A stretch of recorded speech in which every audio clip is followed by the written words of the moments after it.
Shalom saudara dikasih Tuhan. Ada sukacita, amin. Haleluya. Mari saudara bagi Tuhan kita. Haleluya. Haleluya. Terpujilah nama Tuhan. Mari kita berdoa bersama-sama saudara. Di dalam nama Tuhan Yesus kami berdoa. Ini setiap kami Tuhan, anak-anakmu yang datang dengan setia untuk memuji dan menyembah-Mu Tuhan. Mempersiapkan hati kami. Kami rindu memberi yang terbaiknya bagi-Mu. Mari Tuhan, bertahta di atas pujian penyembahan kami. Ini setiap kami dengan hati yang rendah, hati yang merindukan Engkau. Kami boleh memuji-muji di dalam rumah-Mu, di dalam bait-Mu yang kudus. Terima kasih buat kelayakan-Mu untuk setiap kami yang sudah menguduskan setiap kami untuk kami itu boleh datang mendekat kepada. Hati kami terbuka Tuhan. Roh Kudus bekerja. Membawa setiap kami masuk dalam hadirat-Mu Tuhan. Terpujilah nama-Mu Tuhan. Kami mulai ibadah ini menjadi dalam nama Tuhan Yesus Kristus. Haleluya. Amin. Mari saudara dikasih Tuhan, kita beri yang terbaik bagi Tuhan kita. Pengagungan hanya bagi Dia. Dia yang dahsyat, Dia yang luar biasa, yang menyelamatkan saudara dan saya. Dia layak terima pujian kita. Haleluya.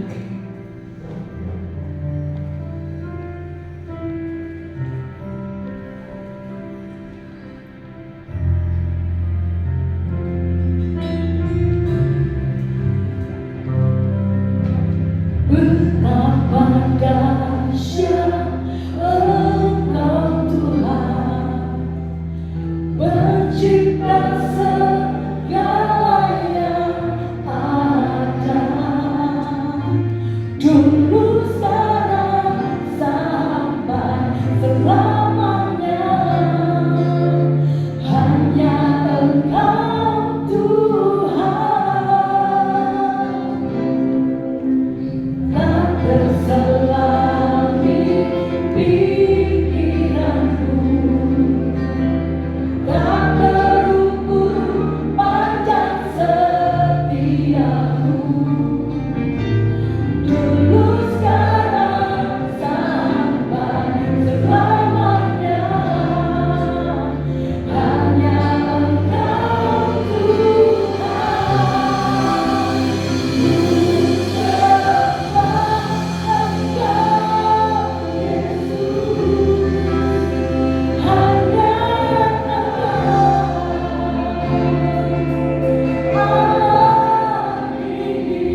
bagiku untuk berharap, imanku takkan luntur, akan semakin teguh saat ku memuliakan namamu. Bersorak-sorai bagi Dia. Sama-sama kita bagi berdiri saudara. Haleluya. Walau tiada kata bagiku untuk berharap, tapi apa saudara? Ya, haleluya. Akan semakin teguh saat apa? Saat ku memuliakan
dalam Tuhan.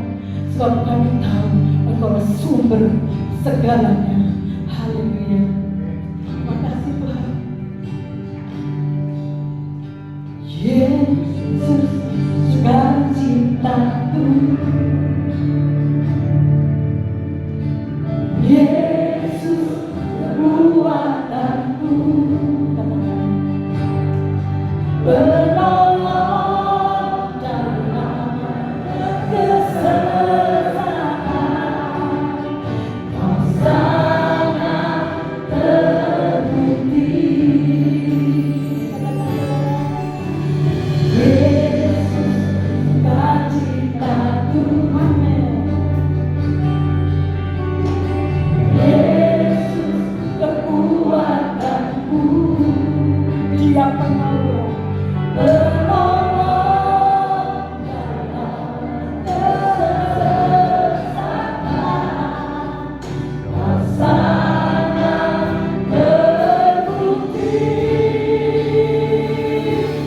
Hatiku bersuka memuji nama-Mu, jiwaku bergetar, kuangkat tanganku, apapun yang terjadi dalam kehidupanku, sukacitaku hanya di dalam-Mu.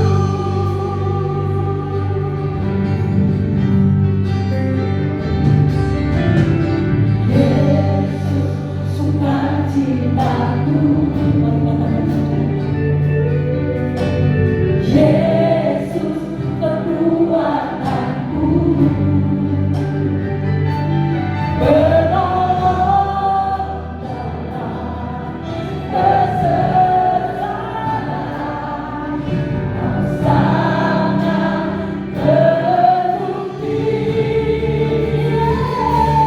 Hatiku bersuka memuji nama-Mu, jiwaku bergetar, kuangkat tanganku, apapun yang terjadi dalam kehidupanku, sukacitaku hanya dalam-Mu.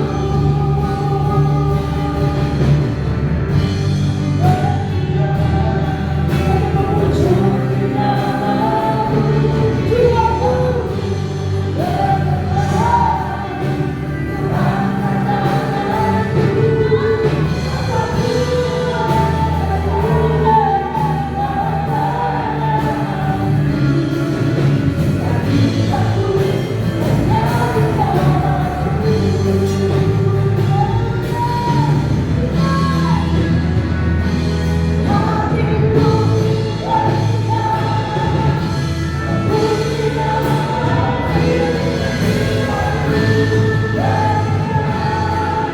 kuangkat tanganku,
dengan hati penuh syukur dan sukacita telah kami persembahkan pujian sorak-sorai kami. Bila setiap pujian yang kami sampaikan boleh menyenangkan hati Tuhan. Kau berkenan hadir di tengah-tengah ibadah kami bersemayam di atas pujian setiap umat. Kami hargai, kami hormati kehadiran Tuhan. Kami buka hati kami lebih lagi. Kami mau duduk diam seperti Maria untuk menerima pesan kebenaran firman. Mari urapi setiap kami ya Roh Kudus. Biarlah dengan hati yang lembut, hati yang haus, hati yang rindu akan firman Tuhan, sehingga ketika benih firman ditaburkan itu sungguh boleh tertanam, berakar, bertumbuh dan berbuah di dalam hidup kami, sehingga hidup kami boleh semakin diubahkan dan hidup kami boleh menjadi semakin indah seperti yang Tuhan mau. Roh Kudus, rapi pula hamba-Mu yang terbatas, taruh pikiran dan perkataan Kristus pada diri hamba-Mu. Bila Tuhan yang berkata-kata lalu bibir hamba-Mu, sampaikan pesan Tuhan bagi setiap kami saat ini. Kami umat-umat Tuhan siap untuk menerimanya. Di dalam nama Tuhan Yesus Kristus, semua yang siap diberkati dengan firman Tuhan bersama kita berkata amin. Silakan kembali saudara. Shalom, puji Tuhan. Pagi ini kita akan sama-sama belajar kebenaran firman Tuhan.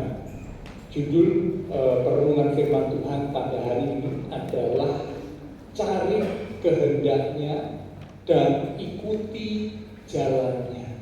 Sekali lagi, cari kehendaknya dan ikuti jalannya. Ya, itulah judul perenungan firman Tuhan pada hari ini.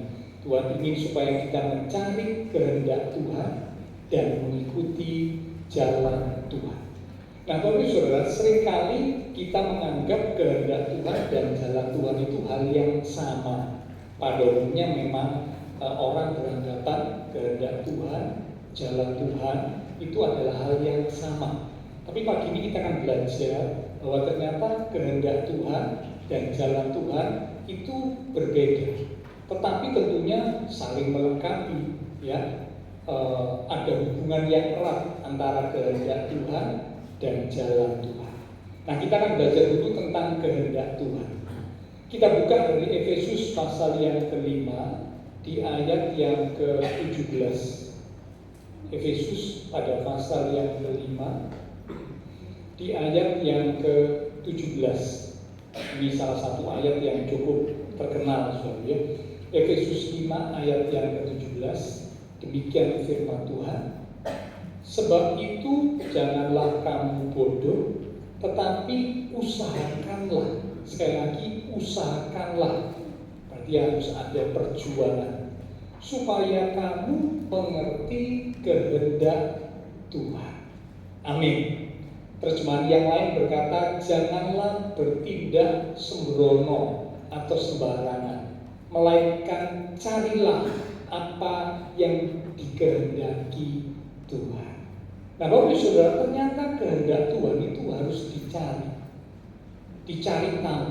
Kita harus berupaya, kita harus berusaha, kita harus berjuang untuk mencari kehendak Tuhan. Tanpa sebuah upaya, tanpa sebuah usaha, tanpa sebuah perjuangan, umat Tuhan tidak akan pernah bisa menemukan kehendak Tuhan. Umat Tuhan tidak akan pernah bisa mengerti kehendak Tuhan. Tidak akan bisa tanpa sebuah usaha, upaya, ataupun perjuangan.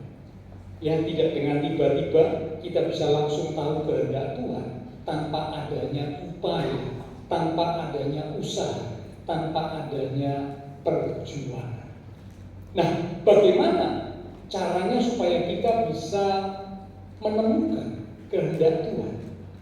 Nah, tentunya kehendak Tuhan secara umum itu sudah tertulis di dalam Alkitab, di dalam firman Tuhan, yaitu kehendak Tuhan yang secara umum, saudara, itu sudah tertulis dalam firman Tuhan.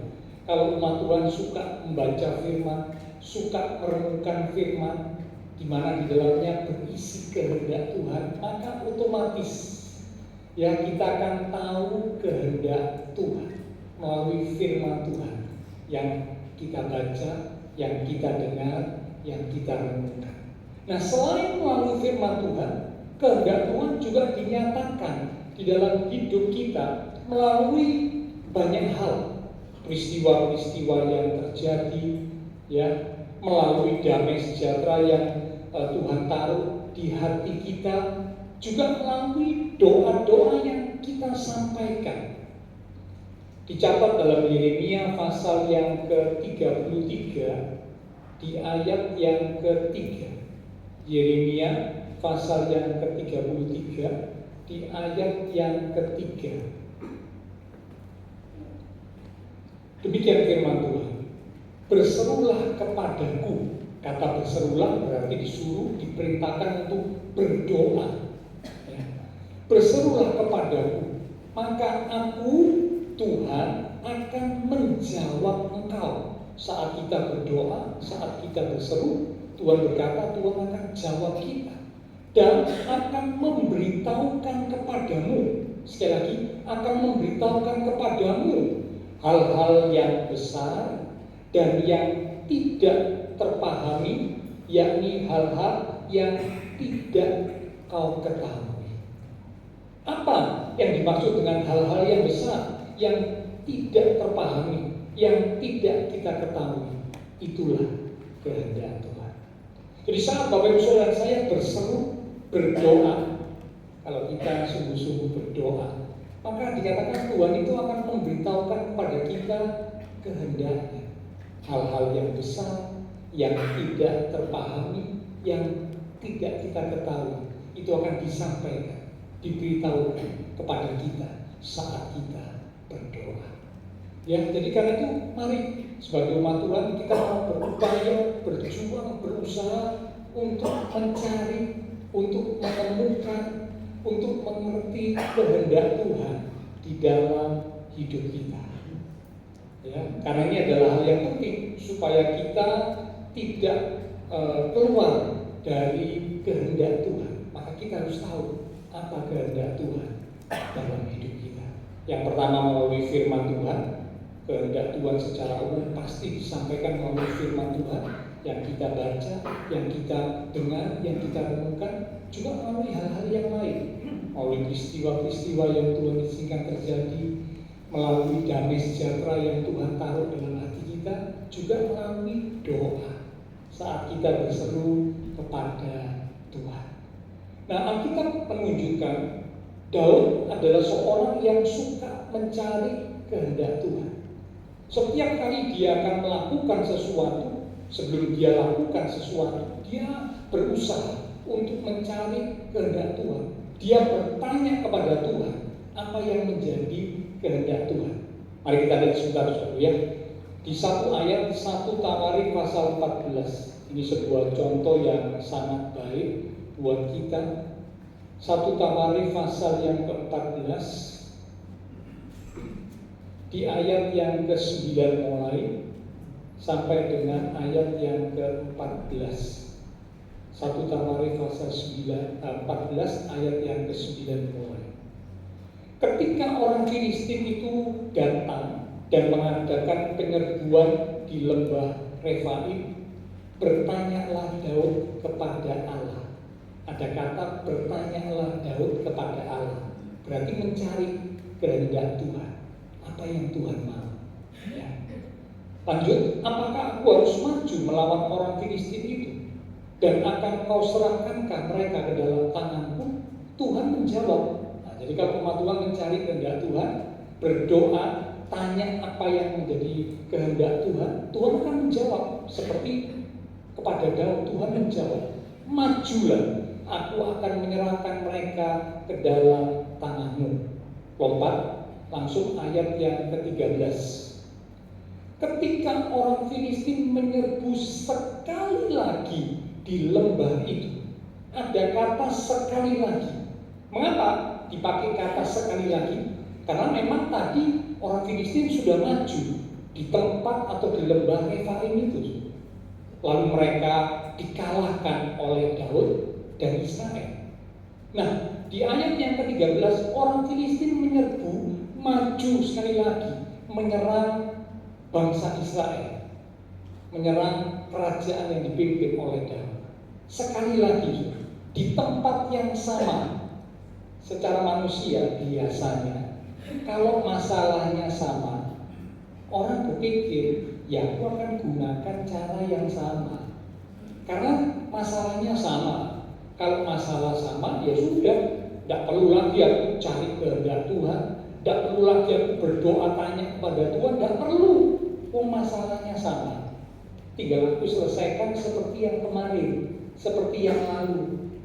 Sama masalahnya.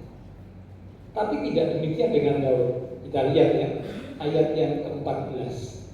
Jadi di ayat 13 dikatakan ketika orang Filistin menyerbu sekali lagi.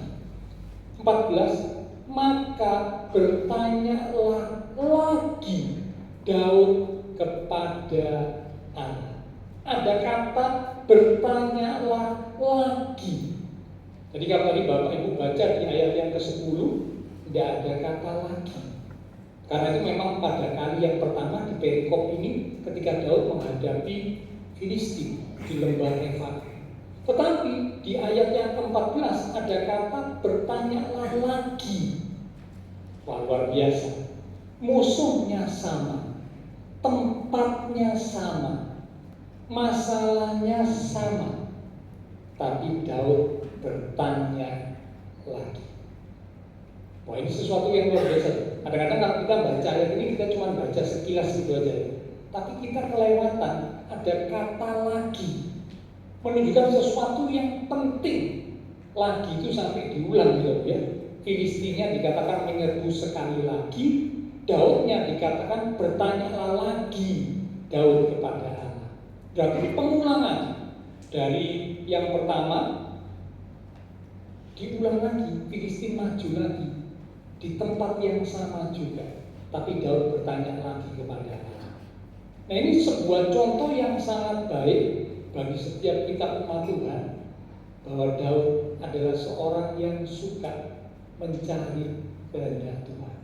Ketika dia menghadapi sesuatu, dia akan lakukan apa, dia akan bertindak apa, ya, langkah apa yang harus diambil. Daud tidak gegabah, Daud tidak terburu-buru, Daud bertanya kepada Tuhan.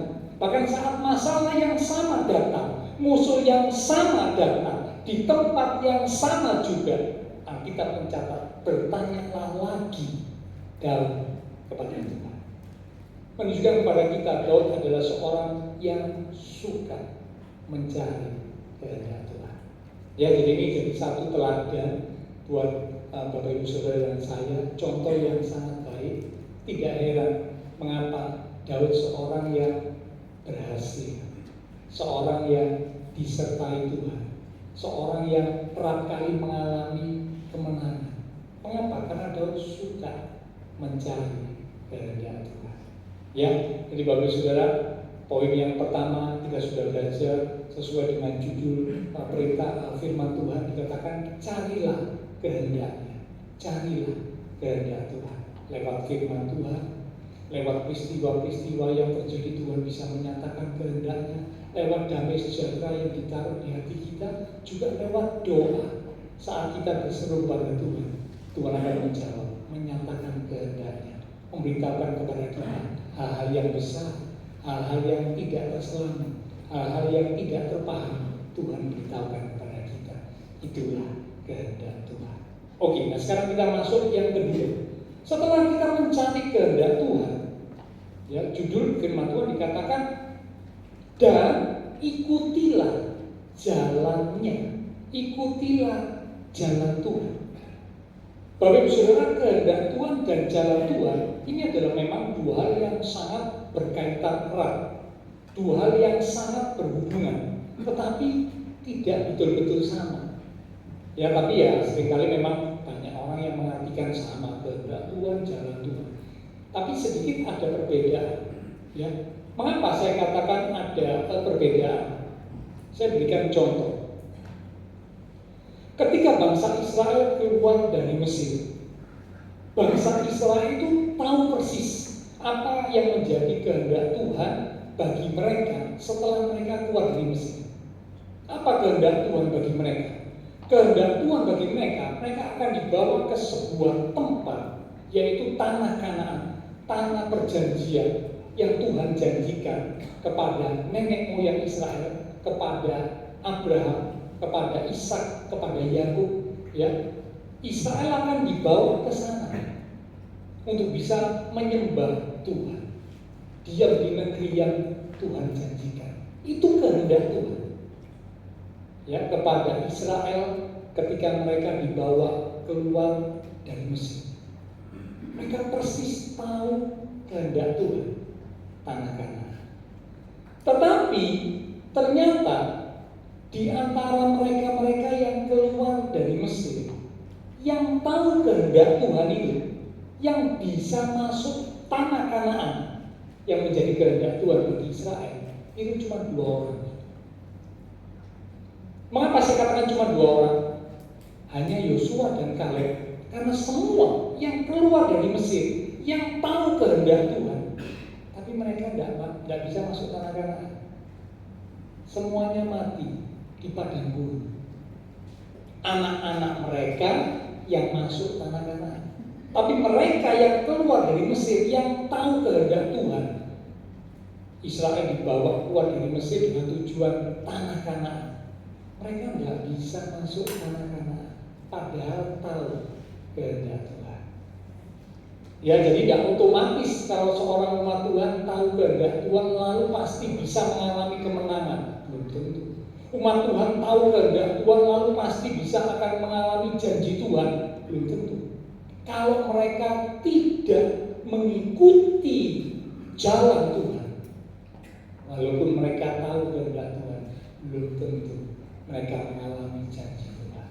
Belum tentu mereka mengalami kemenangan. Seperti Israel yang keluar dari Mesir, hanya 2 orang, Yosua dan Kaleb, yang tahu kehendak Tuhan dan mengikuti jalan Tuhan.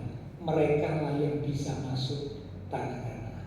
Yang lain tidak bisa, karena mereka hanya tahu kehendak Tuhan, tapi mereka tidak mengikuti jalan Tuhan. Kerap kali mereka melawan, melanggar, memberontak, menyimpang dari jalan Tuhan, sehingga akhirnya binasa. Hanya 2 orang, Yosua dan Kaleb, yang tahu kehendak Tuhan dan mengikuti jalan Tuhan. Nah, sekarang kita akan belajar, ya. Yang kedua kan mengikuti jalan Tuhan. Bagaimanakah jalan Tuhan itu? Ya. Bagaimana? Yang namanya jalan Tuhan itu bagaimana? Kita lihat dari Yesaya pasal yang ke-55 di ayat yang ke-8 sampai dengan ayat yang ke-9. Yesaya 55 di ayat yang ke-8 sampai dengan ayat yang ke-9. Sebab rancanganku ku besar, berarti bicara tentang rancangan Tuhan. Sebab rancanganku bukanlah rancanganmu, dan jalanmu bukanlah jalanku. Demikianlah firman Tuhan. Seperti tingginya langit dari bumi, demikianlah tingginya jalanku dari jalanmu, dan rancanganku dari rancanganmu. Yang pertama, bagaimana jalan Tuhan itu? Yang pertama, kalau kita cermati di ayat yang ke-8, dikatakan jalanmu bukanlah jalanku.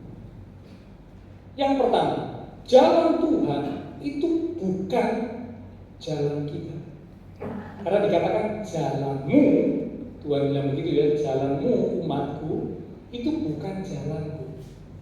Dengan kata lain, jalan Tuhan itu bukan jalan kita. Seringkali manusia menganggap ide, pemikiran, keinginan yang ada dalam dirinya, ya, itu pasti merupakan jalan dari Tuhan.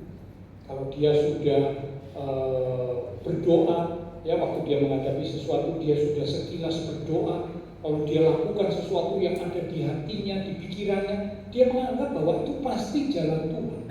Belum tentu, belum tentu. Karena jalan Tuhan itu seringkali berbeda, bertentangan dengan jalan kita. Amsal 3 di ayat yang kelima dikatakan, percayalah kepada Tuhan dengan segenap hatimu dan janganlah bersandar kepada pengertianmu sendiri. Nah, kalau kita bersandar kepada pengertian kita, kepada pikiran kita, kepada kemampuan kita, maka akhirnya apa?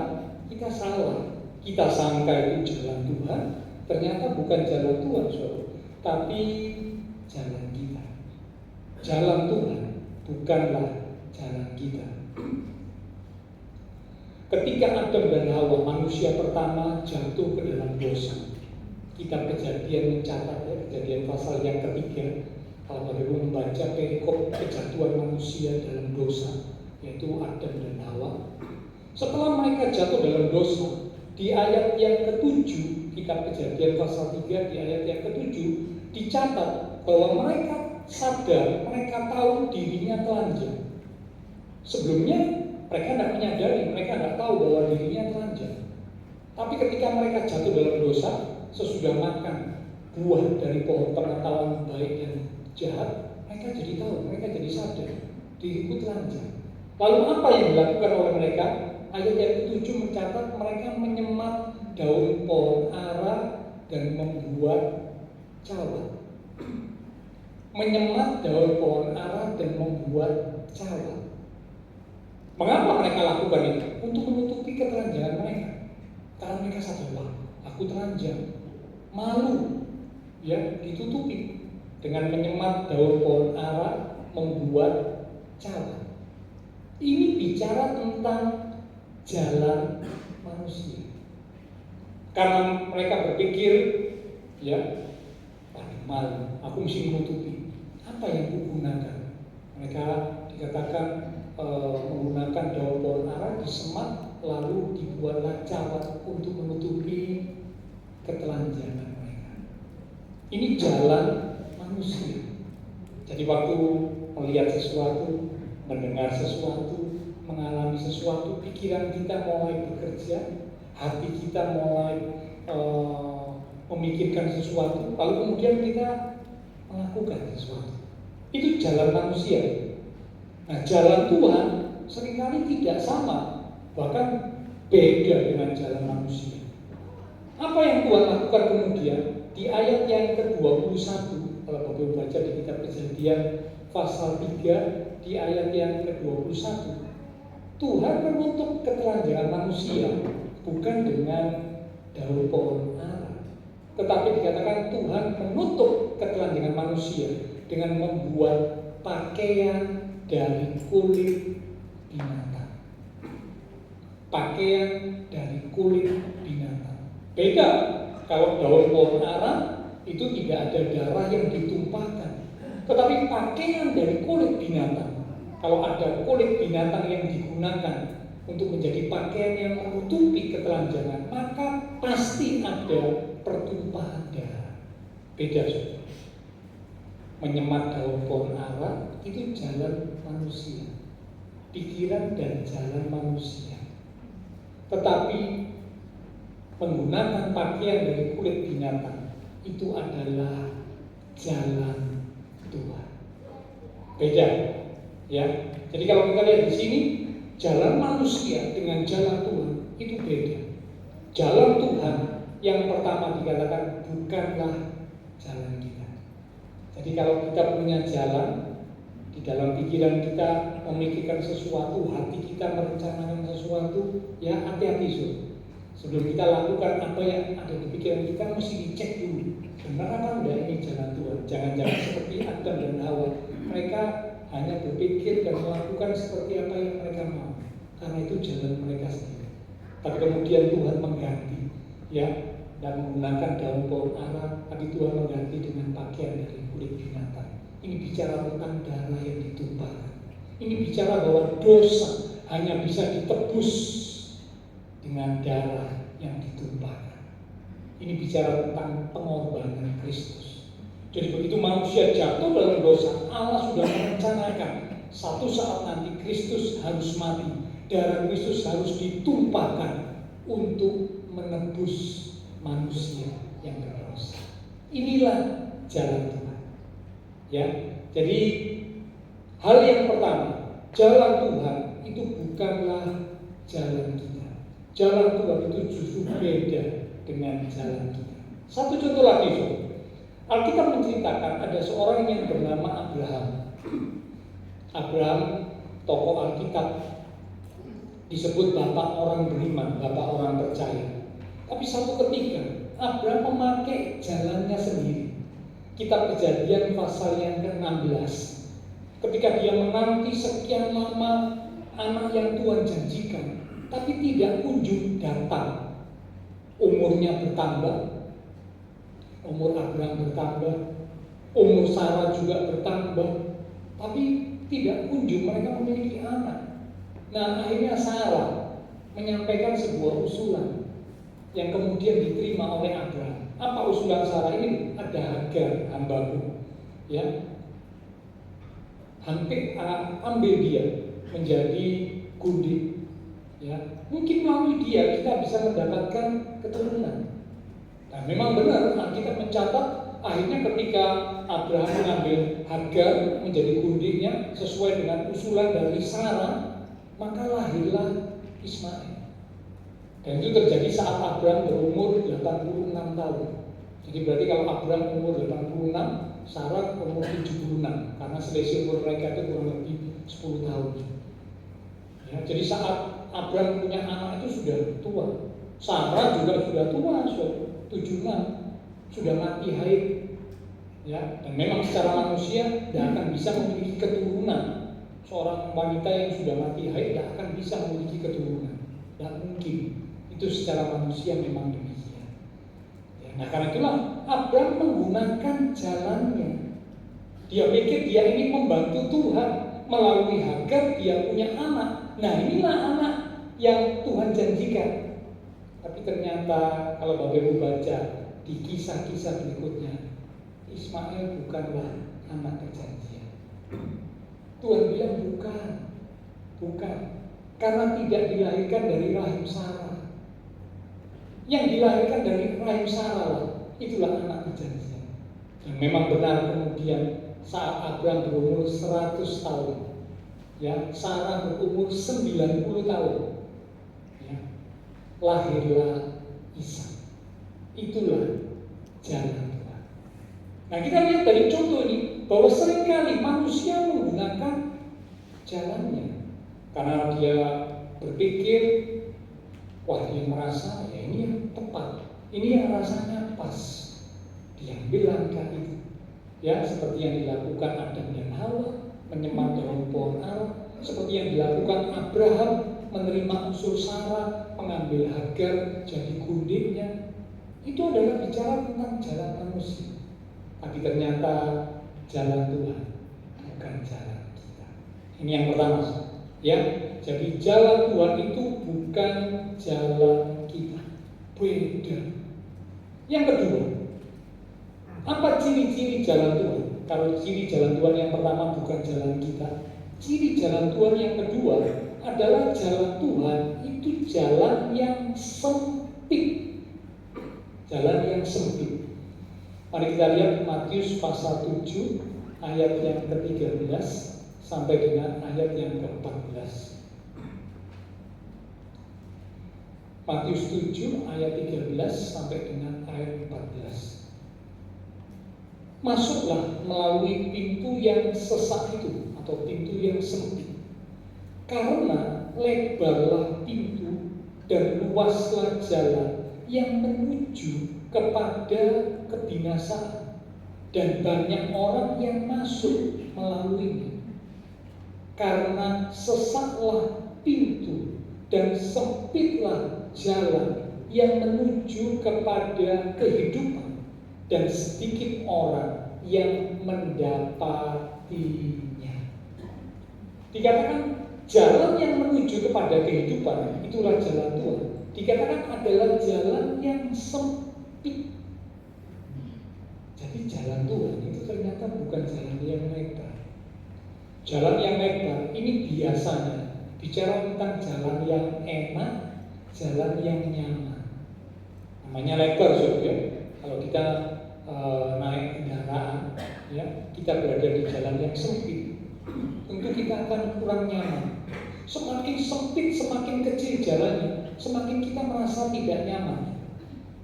Tapi semakin lebar jalannya, semakin besar jalannya, semakin rasanya enak, semakin rasanya nyaman. Bukankah demikian? Nah, itu kalau jalan yang kita gunakan, ya, ketika kita naik kendaraan pasti seperti itu. Ya, karena itu kalau kita pergi ke tujuan di luar kota misalkan, pasti banyak di antara kita lebih memilih jalan tol. Ya, jalannya lebar, jalannya bebas hambatan. Karena apa? Lebih enak, lebih nyaman sampai di tujuan. Memang harus ada uang yang dibayar. Tapi kalau jalan biasa, aduh, ya rame, bahkan kadang-kadang ada jalan yang kecil, ya, tidak besar, tidak bebas hambatan seperti tol, sehingga rasanya kurang enak, kurang nyaman. Dalam kehidupan juga demikian. Seringkali manusia lebih memilih jalan yang enak, jalan yang nyaman, jalan yang rasanya menyenangkan. Itu yang lebih dipilih. Mungkin jalan yang mudah, jalan yang instan, itu yang lebih dipilih. Tetapi Tuhan tidak pernah memberikan kepada kita jalan yang instan. Tidak pernah. Jarang sekali ya, mungkin pertama kali kita jadi anak Tuhan, kita berdoa langsung dapat sesuatu. Karena masih kanak-kanak rohani. Tapi setelah bertumbuh, semakin dewasa rohani, Tuhan tidak lagi instan, tidak lagi. Kalau anak-anak rohani, seperti anak-anak, nangis langsung diberi. Nangis, wah lapar, diberi makan, diberi minum, ya minum susu maksudnya ya, makan atau minum dari ASI dan sebagainya. Karena nangis, wah mungkin ngompol diganti popoknya atau pampersnya. Nangis langsung mendapat apa yang menyebabkan dia menangis. Tapi kalau sudah semakin besar anak itu jauh, orang tua yang bijak tidak akan langsung memberikan apa yang anak minta. Tidak akan. Semakin dewasa, semakin besar, anak meminta sesuatu, orang tua tidak langsung memberikan. Orang tua akan menimbang dulu. Orang tua akan melatih anak-anak untuk sabar.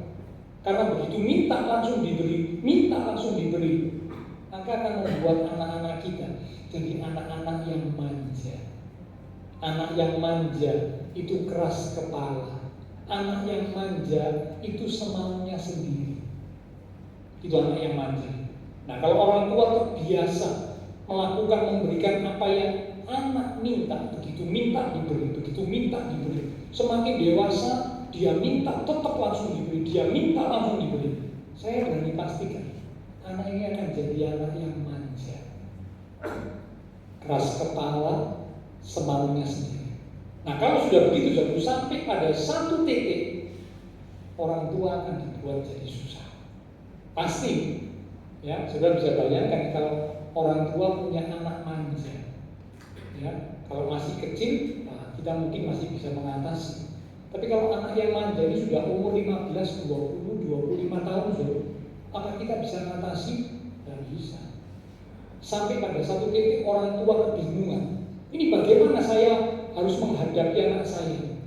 Karena kalau minta, maksa, dan dikasih marah-marah, dan dikasih melawan, berontak, keluar dari rumah, dan sebagainya. Karena apa? Sudah dibiasakan manja, minta langsung dikasih. Nah, terhadap umatnya Tuhan juga seringkali mengajari kita. Kalau kita sudah semakin dewasa rohani, kalau kita minta sesuatu, Tuhan itu pasti tidak langsung jawab. Tuhan ingin melatih kita, melatih kesabaran kita, melatih ketekunan kita, ya, supaya kita tetap berteguh di dalam iman, berteguh di dalam doa, tetap berharap, tetap percaya saat kita menantikan jawaban doa. Nah, ini latihan. Ya, jalan Tuhan adalah jalan yang sempit. Tuhan tidak selalu memberikan jalan yang instan atau mudah. Semakin dewasa justru tidak ada jalan instan, tidak ada jalan yang mudah. Tetapi Tuhan selalu memberikan jalan yang terbaik bagi umat-umatnya. Amin. Jalan yang terbaik bagi umat-umatnya. Nah, namun itu seringkali kalau manusia lebih pilih jalan yang nyaman, jalan yang lebar, jalan yang menyenangkan, jalan yang instan. Tapi jalan Tuhan justru jalan yang sempit. Dan Alkitab mencatat sedikit orang yang mau melewati jalan yang sempit karena merasa tidak enak, tidak nyaman. Ya buat apa aku ada di jalan ini, tidak enak. Karena itu dikatakan yang masuk melalui jalan sempit, jalan Tuhan itu sedikit. Tapi yang masuk melalui jalan yang lebar itu banyak. Ya. Jadi kriteria yang kedua, jalan Tuhan adalah jalan yang sempit.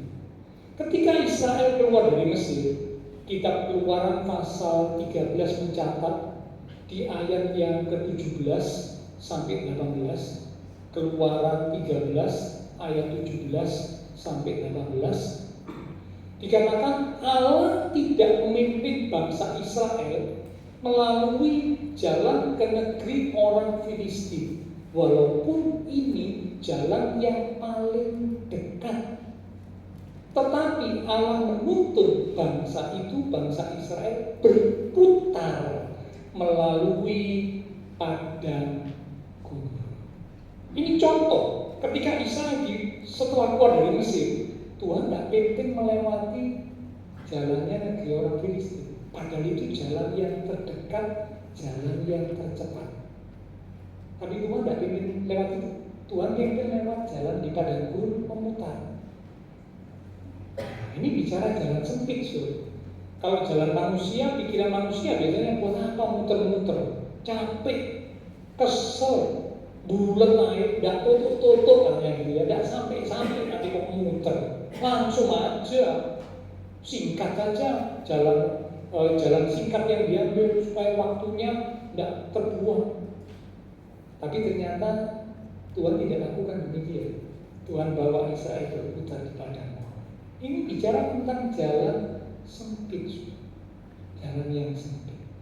Ya, jadi jalan Tuhan itu adalah jalan yang sempit. Banyak orang yang tidak suka, tapi umat Tuhan yang ngerti, yang mau ikuti jalan Tuhan, dia akan masuk di jalan yang sempit itu. Tidak enak, sakit secara daging, tapi itulah jalan Tuhan, jalan yang terbaik. Yang ketiga, yang terakhir, kriteria jalan Tuhan. Kalau yang pertama jalan Tuhan itu bukan jalan kita, karena jalan kita itu seringkali salah. Bahkan Amsal mencatat jalan manusia itu disangkanya lurus, tapi ujungnya menuju kepada maut, kebinasaan. Yang kedua, kriteria jalan Tuhan adalah jalan yang sempit, tidak enak, tidak nyaman, tapi itulah jalan Tuhan. Yang ketiga, jalan Tuhan kriterianya yang ketiga adalah jalan yang tinggi. Ya, dikatakan jalan yang tinggi.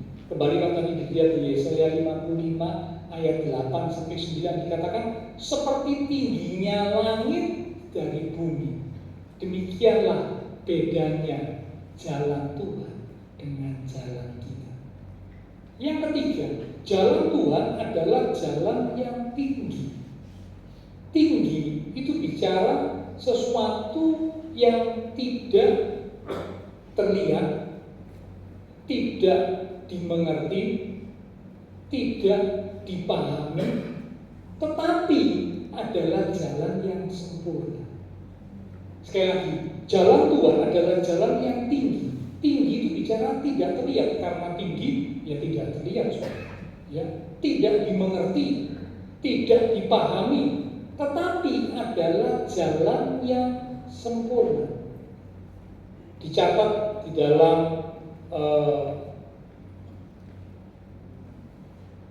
Mazmur pada pasal yang ke-18 di ayat yang ke-30. Mazmur 18 di ayat yang ke-30. Kalau di Alkitab buku atau Alkitab manual itu ayat yang ke-31. Mazmur 18 ayat yang ke-30, di Alkitab buku ayat 31. Adapun Allah jalannya sempurna. Jalan Tuhan dikatakan jalan yang sempurna. Itulah jalan yang tinggi. Seperti yang Yesaya katakan, seperti tingginya langit dari bumi. Demikianlah bedanya jalan Tuhan jalan kita. Jalan kita itu jalan yang rendah, ya. Kualitasnya itu rendah, nah, karena jalan manusia. Pikiran kita kan terbatas. Nah, karena pikiran kita terbatas, ya jalan kita kualitasnya itu rendah. Tapi kan jalan Tuhan itu jalan yang tinggi. Bedanya dengan jalan kita itu seperti langit dan bumi, sangat tinggi. Tinggi bicara tidak terlihat, tidak dimengerti, tidak dipahami. Namun jalan Tuhan, jalan yang tinggi, itu adalah jalan yang sempurna. Nah, ini kriteria yang ketiga, jalan Tuhan, jalan yang sempurna. Nah, Tuhan ingin, Tuhan rindu supaya Bapak Ibu Saudara saya melewati, mengikuti jalan Tuhan ini, jalan yang sempurna.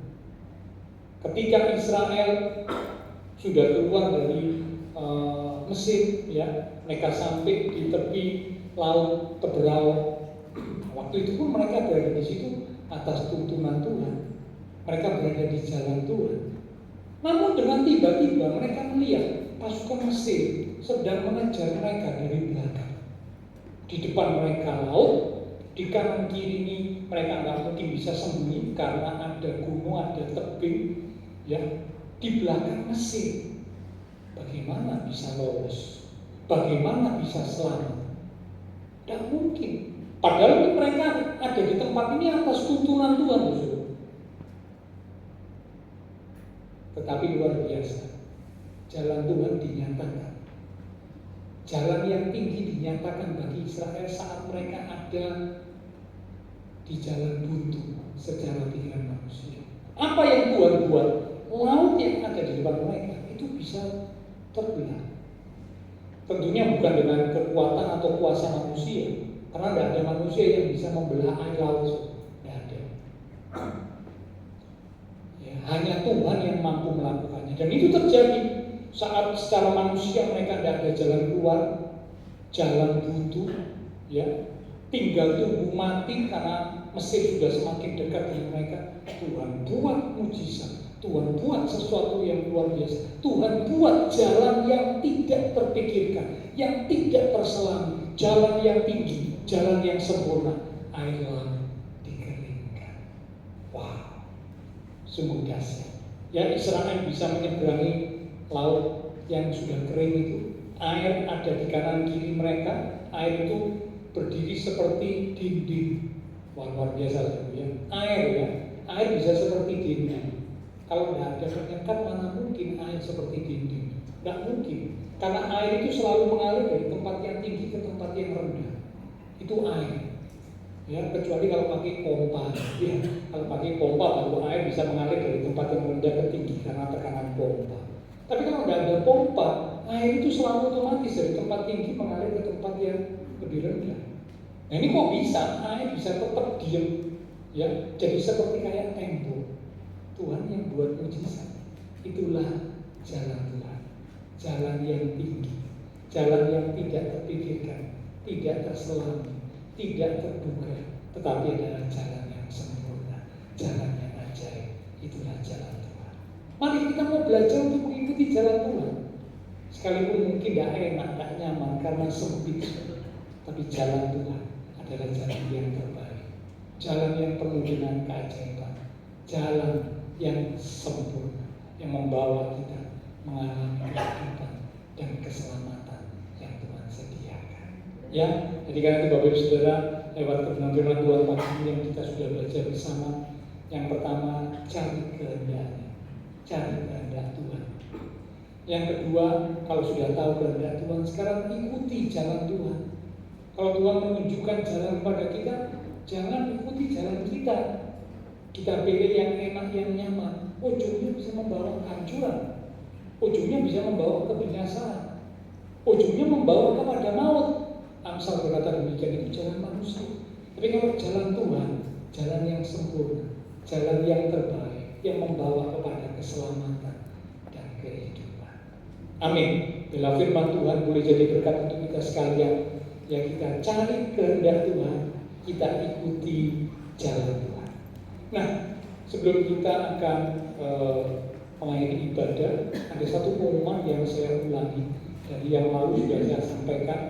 bahwa kita akan ada seminar parenting untuk para orang tua, ya, di mana pembekalan sangat dibutuhkan untuk para orang tua ya, dalam mengasuh mendidik anak zaman now.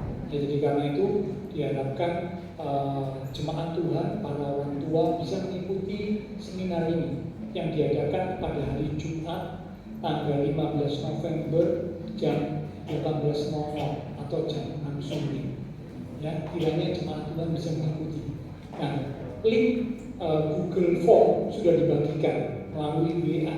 Dari WA-nya Bu Luani itu sudah di-share kepada Bapak Ibu Saudara. Bisa mendaftar melalui Google Form. Dari link Google Form itu bisa daftar untuk mengikuti seminar ini. Ya, sangat diharapkan para orang tua bisa ikut ataupun calon-calon orang tua bisa ikut sehingga kelak bisa tahu bagaimana cara mengasuh yang benar ya anak zaman now. Karena mengasuh mendidik anak zaman sekarang beda dengan zaman dulu. Ya, kalau anak zaman dulu mungkin sekali diberitahu, wah sudah tidak banyak tanya, tidak lawan, diem tinggal mantuk-mantuk. Tapi kalau anak zaman sekarang beda, ya banyak tanya, bahkan seringkali mungkin juga mendebat atau mungkin kadang-kadang juga ada melawan. Bagaimana sikap kita menghadapi anak zaman now? Nah, kita perlu tahu, ya pola pengasuhan yang efektif untuk anak zaman now. Itulah tema pembekalan atau seminar parenting di hari Jumat tanggal 15 November dimulai jam 18.00 di tempat ini. Ya, jadi segera daftar. Batas pendaftaran yang terakhir itu adalah hari Selasa besok. Selasa tanggal 12 November itu adalah batas pendaftaran yang terakhir. Ya, mengapa perlu mendaftar? Karena kita menyediakan snack atau konsumsi. Ya, jadi kalau tidak mendaftar kita akan sulit untuk mengetahui. Ya, jadi kalau yang tidak mendaftar ya mohon maaf, ini tidak bisa mendapat snack atau konsumsi yang akan disediakan. Ya, jadi sangat diharapkan Bapak Ibu ataupun calon orang tua ya, yang akan mengikuti, tolong daftarkan diri melalui link Google Form yang sudah dibagikan oleh Bu Luani. Kalau kesulitan mengisi link Google Form, bisa minta bantuan, ya, minta bantuan dari kakak-kakak sekolah minggu atau minta bantuan dari anak-anak Bapak Ibu. Saya percaya anak-anak zaman now pasti sudah tahu ya, cara ngisi link Google Form itu kayak apa pasti sudah tahu.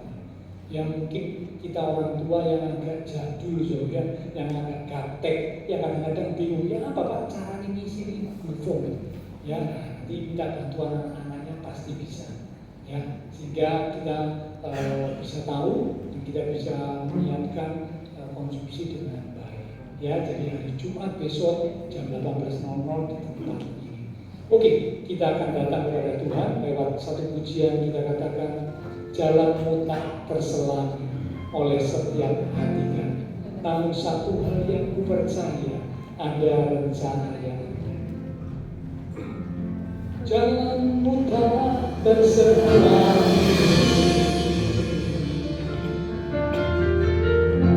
oleh setiap hati kami. Namun satu hal ku percaya, ada rencana yang indah, ada rencana yang indah yang akan kita kasih.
Firman Tuhan datang kepada setiap kami pagi hari ini, di mana Tuhan ingin supaya setiap kami umat-umat Tuhan senantiasa mencari kehendak Tuhan dan mengikuti jalan Tuhan.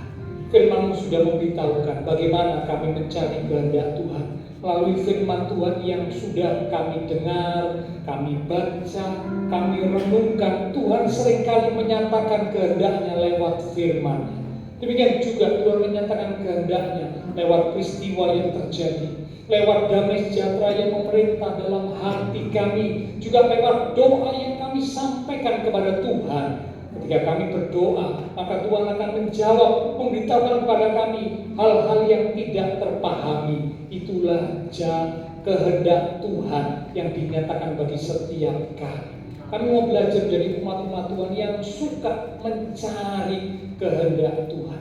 Dan setelah kami menemukan kehendak Tuhan, sekarang kami mau tetap berada di jalan Tuhan, bahkan mengikuti jalan Tuhan, supaya jangan kami menjadi seperti bangsa Israel yang tahu kehendak Tuhan, tahu tanah Kanaan sebagai tujuan, tapi mereka tidak mengikuti jalan Tuhan, sehingga akhirnya mereka tidak bisa masuk tanah Kanaan.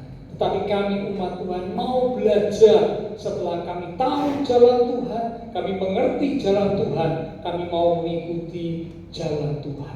Jalan Tuhan beda dengan jalan kami. Jalan Tuhan bukanlah jalan kami, tetapi jalan Tuhan adalah jalan yang sempit, jalan yang tinggi, jalan yang tidak terpahami, tetapi jalan yang terbaik dan sempurna, yang membawa kami kepada kehidupan dan keselamatan yang sesungguhnya. Terima kasih Tuhan, hamba terbatas untuk berkata dan menjelaskan. Roh Kudus yang terus mengingatkan firman yang sudah kami terima, sehingga setiap kami sebagai umat-umat Tuhan akan senantiasa mencari kehendak Tuhan dan mengikuti jalan Tuhan. Hamba berdoa untuk setiap umat Tuhan, biarlah Engkau memberkati setiap umat-umat-Mu ya Tuhan. Diberkati iman rohani, diberkati keluarga rumah tangga, diberkati usaha pekerjaan, diberkati studi sekolah, diberkati kesehatan kami, bahkan diberkati masa depan kami. Kau berjanji menyediakan masa depan yang indah penuh dengan pengharapan. Terima kasih Tuhan, kami berdoa untuk semua yang sudah melayani, persembahan yang dipersembahkan, apapun yang dilakukan setiap umat-Mu, karena mengasihi Engkau, Allah sumber segala berkat, akan memberkati kembali dan memakai hidup kami untuk kami boleh lebih lagi memuliakan Tuhan. Kami berdoa Tuhan untuk setiap umat Tuhan yang tidak bisa hadir. Tuhan menilik melawat setiap mereka. Jikalau ada mereka yang sakit, Tuhan jamah, berikanlah kekuatan, kesehatan, kesembuhan di dalam nama Tuhan Yesus. Oleh bila Tuhan Yesus, yang sakit disembuhkan, yang lemah dikuatkan, yang susah dihiburkan. Bahkan yang sedang menghadapi masalah pergumulan, biar dengan iman yang teguh kami tetap senantiasa menanti-nantikan Tuhan untuk mendapatkan pertolongan tepat pada waktunya. Kami berdoa pula memberkati bangsa negara kami Indonesia, pemimpin bangsa kami, kota kami Surabaya, demikian juga tetangga lingkungan sekitar gereja Tuhan. Memberkati setiap jemaat Tuhan yang berulang tahun sepanjang minggu ini. Bila melalui pertambahan usia yang Tuhan beri, membawa kami semakin sungguh-sungguh di dalam Tuhan. Berkati pula seminar parenting pada hari Jumat tanggal 15 November. Kiranya umat-umat Tuhan, para orang tua, calon orang tua boleh hadir untuk mereka boleh mendapatkan pembekalan mengerti pola asuh yang benar untuk anak zaman now. Sehingga kami boleh menjadi orang tua, wakil Tuhan yang tepat seperti yang Tuhan mau, melahirkan generasi-generasi ilahi yang takut akan Tuhan dan hidup di dalam kebenaran. Terima kasih Tuhan Yesus. Setelah selesai ibadah, kami akan berpisah satu dengan yang lain, kembali ke aktivitas kami, kembali ke keluarga rumah tangga kami. Biarlah segala berkat, anugerah, damai, sukacita yang melimpah dari Allah Bapa surgawi, kasih Tuhan Yesus Kristus, dan persekutuan dengan kuasa Roh Kudus akan terus memimpin menuntun langkah kehidupan setiap kita. Itu terus kita mulai pagi ini sampai Maranatha, Tuhan Yesus datang kembali. Di dalam nama Tuhan Yesus Kristus, semua yang percaya diberkati Tuhan. Mari bersama dengan iman kita berkata, Amin.